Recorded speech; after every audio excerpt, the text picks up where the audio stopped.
બાપની મિલકતના ભાગલા. મિત્રો, આ નાનકડી વાત તમારા હૃદયને સ્પર્શી જશે. બાપની મિલકતના ભાગ પડી રહ્યા હતા.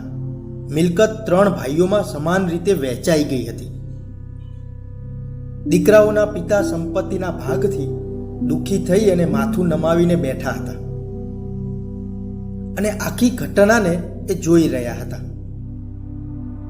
જ્યારે દીકરાઓ ચર્ચા કરી રહ્યા હતા કે હવે માતા પિતા કોની સાથે રહેશે, ત્યારે મોટા ભાઈએ જવાબ આપ્યો કે માતા પિતા 4 મહિના દરેક સાથે રહેશે. પછી પિતાએ આ બધું સાંભળ્યા પછી ગુસ્સામાં કહ્યું કે મિલકત મારી છે, એટલે હું નક્કી કરીશ, તમે નહીં, કે હું કોની સાથે રહીશ. આ બધી મિલકતના માલિક તરીકે મારો આખરી નિર્ણય એ છે કે તમે 3 ભાઈઓ દર વર્ષે 3 મહિના મારી સાથે રહેશો. બાકીનો સમય તમે કેવી રીતે જીવશો તેની વ્યવસ્થા તમે જાતે કરી શકો છો. મિત્રો, શું પિતાનો આ નિર્ણય સાચો હતો? કોમેન્ટમાં જરૂર જણાવો.